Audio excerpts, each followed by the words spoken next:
베르길리우스, 로마의 영광을 노래한 서사시 시인 대가. 베르길리우스는 고대 로마의 가장 위대한 시인 중 한 사람으로 주로 서사시와 목가를 통해 고대 로마의 정신과 문화를 문학적으로 표현한 인물입니다. 그는 기원전 70년 10월 15일에 이탈리아의 만투아 근처 작은 마을 안데스에서 태어나 기원전 19년 9월 21일에 사망했습니다. 그의 삶과 작품은 로마 제국의 황금기를 배경으로 하고 있으며 그의 시들은 로마 문학사에 큰 영향을 끼쳤습니다. 베르길리우스는 기원전 70년에 로마의 북쪽 지역에서 태어났습니다. 그의 가족은 비교적 소박한 농촌 배경을 가지고 있었으며 이로 인해 베르길리우스는 농업과 자연에 대한 깊은 애정을 갖게 되었습니다. 그는 로마에서 수사학, 철학, 그리고 문학을 공부하였고 이 과정에서 그의 시적 재능을 발휘하게 되었습니다. 베르길리우스는 전통적인 농업 생활과 인간의 본성을 시적으로 탐구하는 데 큰 관심을 가졌습니다. 로마 제국의 정복과 팽창으로 혼란이 야기되던 시기에 그는 로마의 통일성과 번영을 찬미하며 작품을 남기기 시작했습니다. 그의 주요 후원자는 정치가이자 후원자였던 메세나스였는데 메세나스는 아우구스투스 황제의 친구로서 베르길리우스를 비롯한 여러 예술가와 시인들을 후원하며 그들의 창작 활동을 도왔습니다. 베르길리우스는 말년에 아이네이스를 집필하며 그의 문학적 성과를 집대성하였고 이 작품은 그가 죽기 전 완성되지 않은 상태였지만 그의 유언에도 불구하고 출판되었습니다. 1. 목가. 베르길리우스의 첫 주요 작품인 목가는 기원전 42년에서 39년 사이에 완성되었습니다. 이 작품은 10개의 시로 구성되어 있으며 목동들의 삶과 자연을 이상적으로 그린 내용을 담고 있습니다. 목가는 헬레니즘적 목가 문학의 영향을 받아 자연 속에서의 인간의 삶과 이상적인 사회를 묘사하였습니다.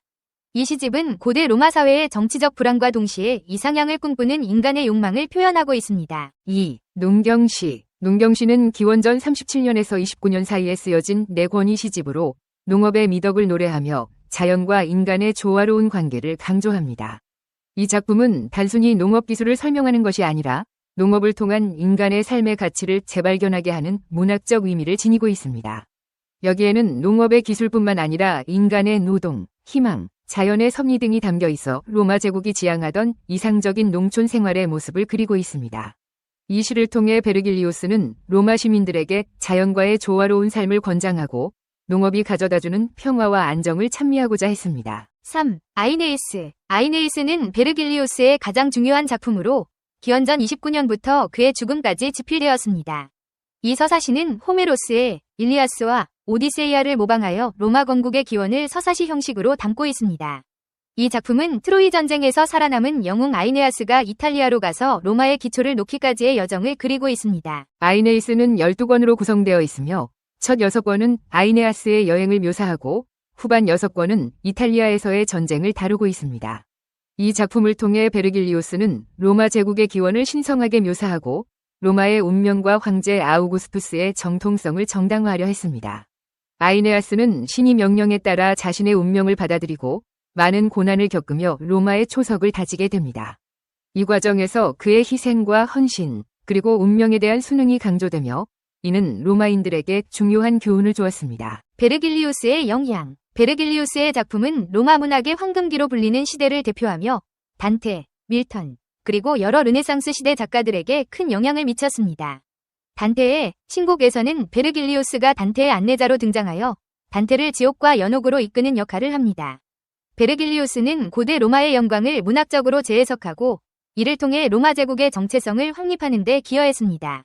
그의 작품은 단순한 서사시나 목가가 아닌 인간과 자연, 신과 운명의 관계를 깊이 있게 탐구한 철학적 작품으로 평가받습니다. 베르길리우스는 또한 라틴어 문학의 표본으로 자리잡아 후대의 교육에서도 중요한 역할을 했습니다. 그의 시는 중세 유럽과 르네상스 시대를 거쳐 현대까지도 고전 문학의 대표적인 작품으로 여겨지며 인간 본성에 대한 깊이 있는 통찰과 자연에 대한 사랑을 표현한 시인으로 기억되고 있습니다. 그의 작품들은 단순히 로마의 영광을 찬양하는 데 그치지 않고 인간의 내면을 탐구하며 신의 섭리와 인간의 자유의지 사이의 복잡한 관계를 조명합니다.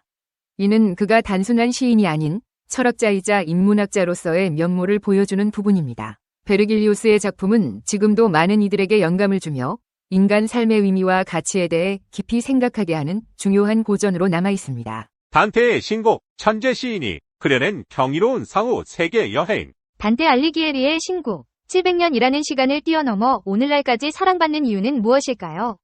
단순한 문학작품을 넘어 인류의 위대한 유산으로 평가받는 신곡의 매력은 무엇일까요? 지옥, 연옥, 천국을 넘나드는 단테의 경이로운 여정을 따라가며 작품 속에 숨겨진 놀라운 이야기들을 함께 파헤쳐 봅시다. 1. 르네상스를 깨운 한 줄기 빛, 신곡. 단테 알리기에리. 14세기 이탈리아 피렌체의 시인이자 정치가였던 그의 이름은 문학사에 길이 남을 불후의 명작, 신곡과 함께 영원히 기억됩니다.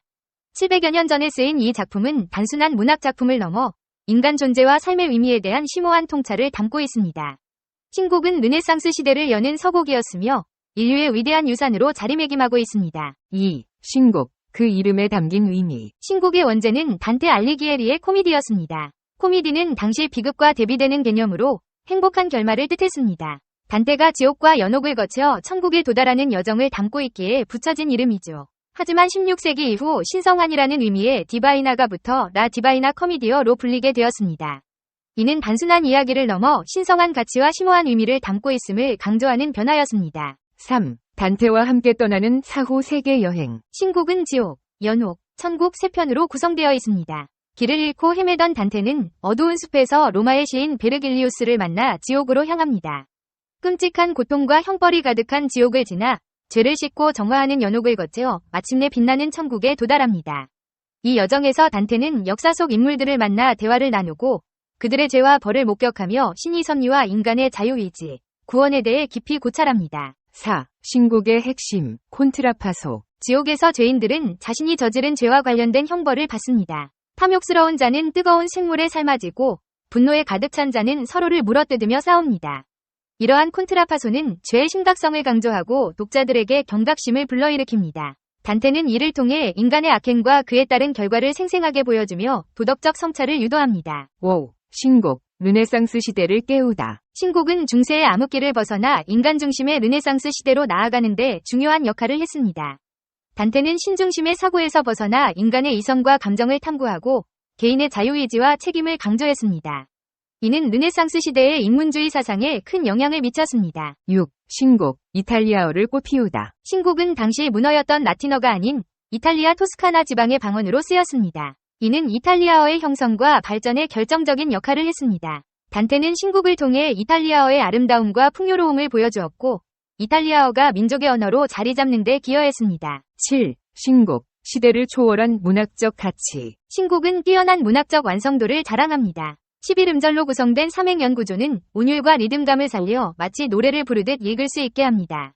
각 편은 33곡으로 이루어져 숫자 3을 통해 완벽함과 조화를 상징합니다. 또한 풍부한 상징과 비유, 생생한 묘사는 독자들을 매료시키고 상상력을 자극합니다. 8. 신곡, 오늘날 우리에게 주는 메시지. 신곡은 700년이라는 시간을 뛰어넘어 오늘날 우리에게도 깊은 울림을 줍니다. 인간의 본성, 삶의 의미, 선과 악, 죄와 구원 등 시대를 초월한 보편적인 주제를 다루고 있기 때문입니다.